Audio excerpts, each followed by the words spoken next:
Andy, I didn't realise, because I'm blind as a bat, that this is actually not flat on the top, this rosette, and it's actually Yeah, 3D. So can you just tell me a well, little bit about that? that was a common style of rosette on guitars of that time, and it's basically made up in of pieces glued together in layers and then linked with sort of vertical walls, each tier linked with the vertical walls, all of genuine parchment.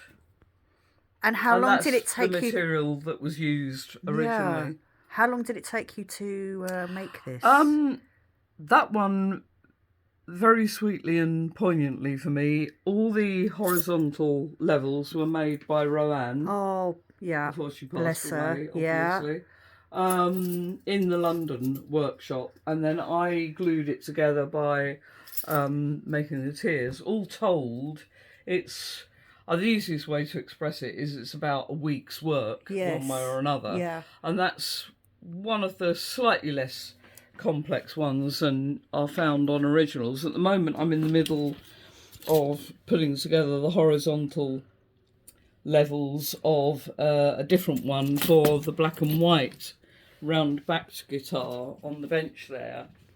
And so in various places I have already glued together the those, and then I will start probably in the next day or so the walls is the easiest way to describe it. This one looks like a sunken Italian garden.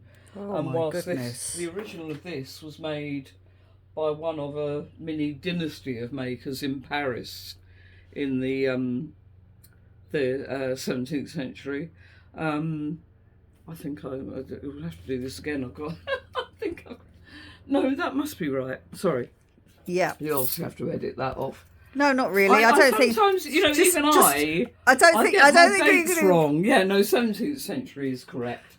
That one, yeah, this is an Italian style, the classic Italian style of guitar at the same time, albeit that this is earlier 17th century. I think the original of this is 1620 Wow. something. Its rosette almost looks too deep to be within even this deeply vaulted back, and it has 6 whole tiers of decreasing diameter little parchment And what does that do levels. to the And sounds that comes from the instrument then? funnily enough, someone asked me that the other day, and it's very difficult to tell because even though some surviving guitars, the rose or rosette has been destroyed, so it's no longer there.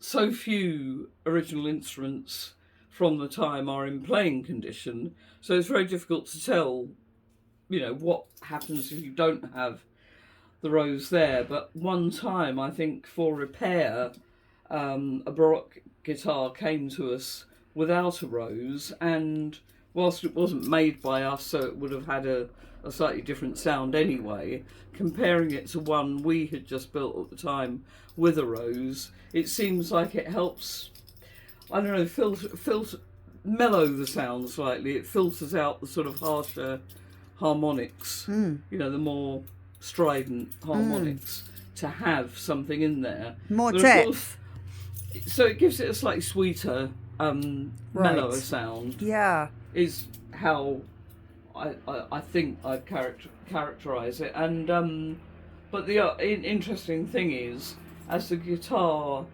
was then developed through the 18th century and into the 19th, it grew in size to, by the end of the 19th century, early 20th, it's the standard size you see of classical guitars these days, and they ditched having anything in that sound hole and just went for decorative surrounds to the sound hole. And I think that was just to actually give it higher volume.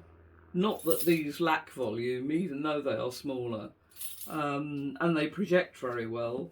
Yes, at some point they obviously decided they wanted a more bright and vibrant sound, but these things are very difficult to quantify. What's roughly ballpark? What's the ratio of guitars and lutes that you make? Just ballpark. In very recent times, it would almost probably something like 60-40. Wow. Just made loads of guitar or guitar-related instruments in the last few years. You know, I have 2 Baroque guitars on the go at the moment. Yes. Last year I finished a vihuela, which is essentially it's the Spanish and Portuguese or sort of Iberian area version of the lute from the 16th century. And it didn't flourish for very long beyond the 16th century, the vihuela. But it's a guitar-shaped instrument, but in absolutely the same tuning as the lute of the time, which is slightly different and always was slightly different to what has, been guitar tuning all along, even back when the guitar only had 4 pairs of strings. That was at the same time that the lute and vihuela had 6 pairs, played together like a modern 12-string guitar. Each pair played essentially to the same note. So the lute at that time was, the more high art instrument, whereas the guitar was, a sort of secondary, slightly less virtuosic instrument, as it were. But by the time the guitar started to sort of take over in the 18th, 19th centuries, the lute had become so almost overdeveloped. It had 13 or 14 pairs of strings, mainly 13. And you could essentially play the kind of music being written for it on a guitar just by, making the chords slightly less complex. And it must have simply been much easier. And the guitar had become a louder instrument, that projected really well, and so on. And I think that's probably why it superseded in the end. And the lute, for a period, almost died out, although there were pockets around all of Europe where lutes still were, or a type of lute was still being made. And Sandi, can you tell me about this? This is an example of that so-called 13-course lute.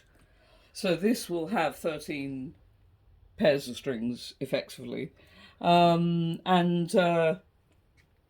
this, the original of this was made in 1744. What's the wood? Right, well, on all of them, the wood of the soundboard that crucially makes the sound is European spruce. On every lute? Mostly on every lute, every guitar, and every violin. You will find it's exactly the same species of wood is the best. Right. So that's the soundboard. The main core of the neck is lime wood veneered with ebony. This front piece on the neck, which will have an actual fingerboard of ebony glued onto it shortly, that is a bit of spruce that is just glued on there to create a slight curve across for ease of playing, because you can imagine some of your chords, you've got to stretch only in the first or second position. You've got to stretch your forefinger right across more or less the entire width of that. Yeah, I don't think I'd ever be a lute player. Neck. My hands are way too well, you small. can see why the guitar superseded, grappling with that number of strings. Yes. This carries the final 2 pairs of bass strings, and it's just to slightly increase the string length, because the string technology at the time meant that to have those lowest pitched notes, you needed either a much thicker string than whatever the material can make a a truly musical ringing sound, or you needed to increase the length of the string. Mm-hmm. So this was one of the solutions they came up with. And then the peg box is maple, including these two little riders. That takes the top string for extra fine tuning, is the reason for that little rider. And then again, veneered front and back with ebony.